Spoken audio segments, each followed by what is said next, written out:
தித்திக்கட்டுமே தமிழர் திருநாள் தி Chennai சில்க்ஸின் ஆடைகளோடும் ஆஃபர்களோடும் let the celebrations begin. And you will call me Captain Miller.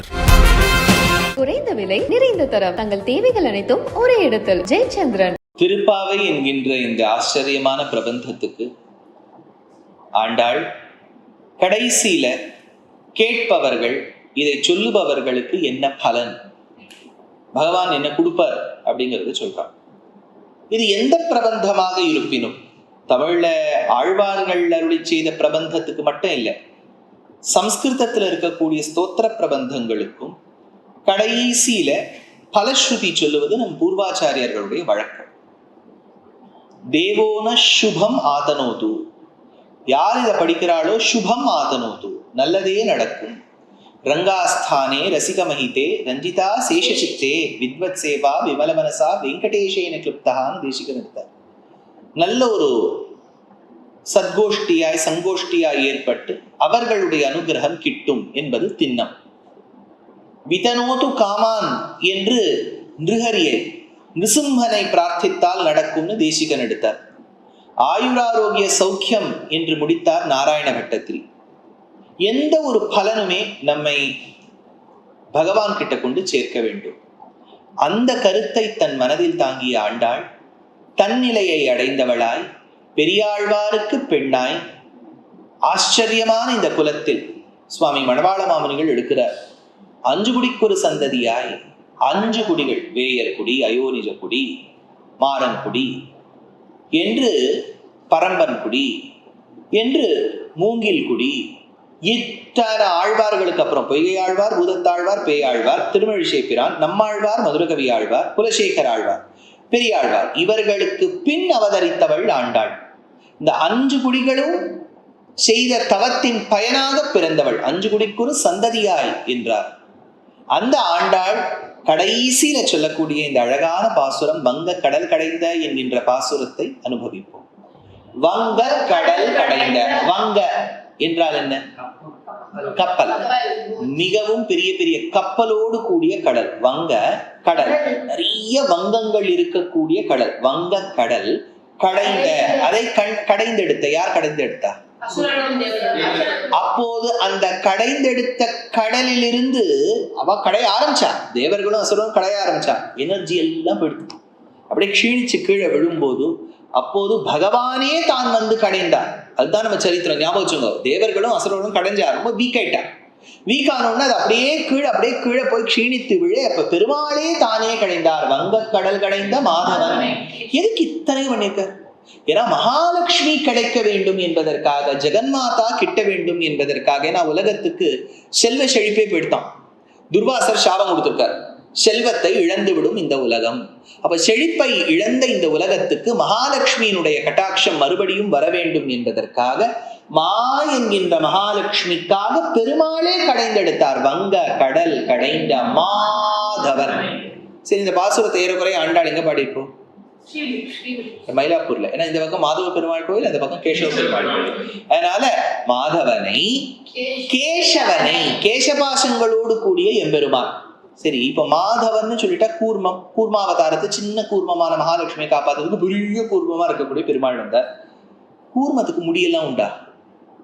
உண்டு. ஆழ்வார்கள் என்ன சொல்றாங்கன்னா வியாக்கியானங்கள்ல பல இடத்துல பெருமாளுக்கு கூர்மாவதாரத்திலும் கேசபாசமா. அதனால கேசபாசங்களோடு கூடிய கூர்மாவதாரம் நினைச்சு பாருங்க. ஒரு அழகான ஒரு ஆமை, அந்த ஆமைக்கு அழகா ஹேர் எல்லாம், நம்ம பெருமாள் எல்லாம் எக்ஸ்ட்ராடினரியா ஏதாவது பண்ணுவார். அதனால அந்த மாதவனை, கேசவனை, அல்லது இப்படி லட்சணம் வச்சுக்கலாம். மா என்கின்ற மகாலட்சுமி மார்புல இருக்கா, ஸ்ரீயப்பதித்வம். கஹாங்கிற பிரம்மா நாபியில இருக்கார், ஈசங்கிற சிவபெருமான் சரீரத்துல இருக்கார். ஆனா பிரம்மா ஈஸ்வரனை காட்டிலும் ஒரு இடம், மகாலட்சுமியை மார்பில் கொண்ட இடம். அப்படின்னா மாதவனை, கேசவனை, அப்பேற்பட்ட எம்பெருமானை விரதம் இருந்து நோம்பிருந்து பெண்கள் இருந்தால் ஆண்டாள் சொல்றா. இந்த பெண்கள் யார்? அவளைதான். இப்ப தன்னிலையை அடைஞ்சுட்டா இல்லையா, அப்ப அந்த விரதத்தை அனுஷ்டித்த பெண் வேற அப்படிங்கிற மாதிரி சொல்றா. மாதவனை, கேசவனை திங்கள் திருமுகத்து சேரிழையார் சென்றிரஞ்சி, அங்கு இருக்கக்கூடிய சந்திரவதனத்தை போல் இருக்கக்கூடிய பெண்கள். 1 இல்ல 2 இல்ல, அந்த அத்தனை ஆய்பெண்களும் சென்றிரைஞ்சி அங்கு அப்பறை கொண்ட ஆற்றை, அந்த திருவாய்ப்பாடியிலே, ஏன்னா ஸ்ரீவில்லிபுத்தூரை ஆய்ப்பாடியா நினைச்சுட்டு இருக்கா, அந்த விரதத்தை அனுஷ்டிக்கும் போது புருஷார்த்தங்களை பெற்றாள். என்னென்ன புருஷார்த்தம்? தர்ம, அர்த்த, காம, மோக்ஷம். இந்த 4 புருஷார்த்தங்கள்ல பரம புருஷார்த்தம் இது மோக்ஷம். இந்த 4த்துக்கும் தமிழர்கள் கொடுத்த பேர் என்ன? அறம், பொருள், இன்பம், வீடு. இந்த அறத்துப்பால், பொருட்பால், காமத்துப்பால்லாம் எங்க இருக்கு? நல்ல வேலை சார், ஆவின்ல கிடைக்கவே மாட்டேங்குது சார் இந்த 3 பாலும். இந்த 3 பால் அங்க இருக்கா அப்படின்னா திருவள்ளுவர் இந்த சதுர்வித புருஷார்த்தத்தையும் தெரிந்தவர். 3 பாலை சொல்லிட்டோ, அதனால கடைசியில மோட்சத்தை சொல்றார். பிறவிக்கடலை நீந்துவர் நீந்தார் இறைவனடி சேரானார். அதனால இந்த இறைவனடியை சேர வேண்டும், மோட்சத்தை பெற வேண்டும் என்றால் பெருமாளை தான் கதி, சரணாகதி தான் கதி. அதனால இந்த இடத்த சொல்றார், அங்கு அப்பறை கொண்ட ஆற்றை அணி புதுவை.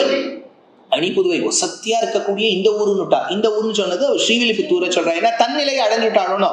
முதல் 29 ஆய்ப்பாடின்னு நினைச்சா, இப்ப ஸ்ரீவில்லிபுத்தூர் ஆயிடுது. அணி புதுவை பைந்தமல தந்தெறியில் பட்டர்பிரான் கோதை. கோதை, அந்த கோதை எப்பேற்பட்டவள்? ஆண்டாள் நாச்சியார். அந்த கோதைங்கிறது தமிழ்ல மாலையை குறிக்கும். ஏன்னா இவ மாலை சூடி கொடுத்தாள், பூமாலை பாடி கொடுத்தாள், பாமாலை பாடி கொடுத்தாள், பூமாலை சூடி கொடுத்தாள். இதுல கோதைங்கிற வார்த்தை வந்துடுது, மாலை மாலைன்னு.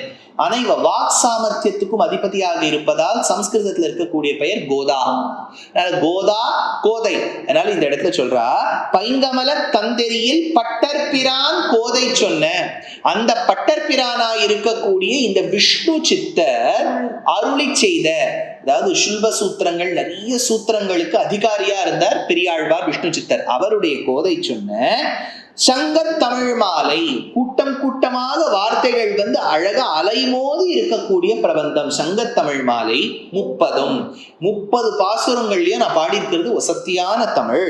அதை தப்பாமே இங்கு பரிசு உரைப்பார். அதை தப்பாமல், அதை ஒரு விதத்திலும் பிழை செய்யாமல், எதை விடத்தையும் விடாமல் நித்தியபடி சொல்ல வேண்டும். நித்தியபடி நீ சொல்லக்கூடிய ஸ்லோகம் எது?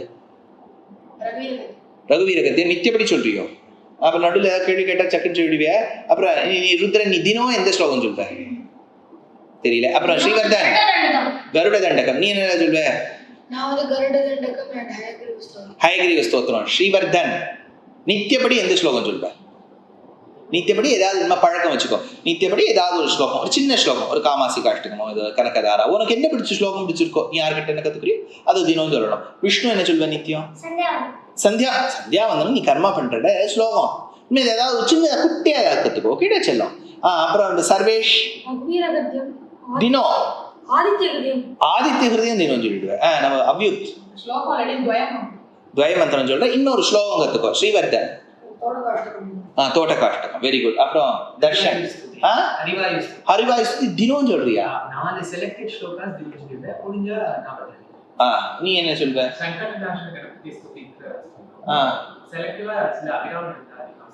சோ இதெல்லாம் இப்ப இந்த ஸ்லோகங்கள்ல நித்தியப்படி நீங்க சொல்றதா வச்சுட்டு கேளியா. இந்த இடத்துல ஆண்டாள் சொல்றா, 30 தப்பாமே. எது சொல்றதா இருந்தாலும் தப்பாமல் சொல்ல வேண்டும். இல்ல சார், நாங்க வேற விதமா அர்த்தம் வச்சுப்போம். தப்போடு சொல்ல வேண்டும். தப்பாமே ஃபுல்லா தப்போடு சொல்லுவோம், அப்படி வச்சு கூட. தப்பாமே இங்கு பரிசு உரைப்பார் ஈரிரண்டு மால் வரை தோல். ஒருவேளை அப்படி சொன்னா என்ன பரிசு கிடைக்கும்னா, ஈர் 2 மால். ஈர் 2ன்னா எவ்வளவு? 4. ஈர் 2 2 × 2 4. மால் வரை தோள், பெருத்த தோள்கள், கொழுத்த தோள்கள், ரட்சிக்கக்கூடிய தோள்கள். அதனால அப்பேற்பட்ட ஈர் 2 மால் வரை தோள். அதை உடையவன் எவன்? செங்கண் திருமுகத்து செல்வ திருமால்.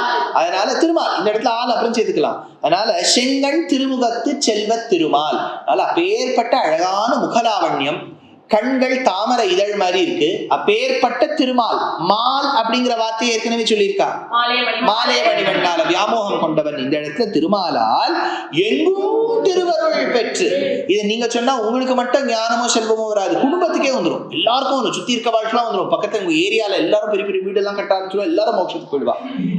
வீடு கட்டினா உடனே மோட்சத்துக்கு போயிடுவாளான்னு கேட்டா அப்படி இல்லை. எப்போ மரணமானால் வைகுந்தம் கொடுக்கும் பிரான் அப்படின்னு அத்தனை பேருக்கு நல்லது நடக்கும். பார், ஆண்டாள் எப்படி நினைக்கிறா, நீ சனாதன தர்மத்தை பின்பற்றியவனோ பின்பற்றாதவனோ, நீ எந்த மதத்தை பின்பற்றினாலும் பரவாயில்லை, எந்த தேசத்தில் இருந்தாலும் பரவாயில்லை, எந்த நம்பிக்கையோடு இருந்தாலும் பரவாயில்லை, எந்த மொழி பேசினாலும் பரவாயில்லை, எந்த ஜாதியை சேர்ந்தவனாக இருந்தாலும் பரவாயில்லை, எந்த இடம் எந்த ஜியோகிராபியை சேர்ந்தவனாக இருந்தாலும் பரவாயில்லை, எந்த ஜெண்டரா இருந்தாலும் பரவாயில்லை, ஆண்டாளுடைய அனுகிரகத்தால் எல்லோரும் நன்னா இருப்பார்.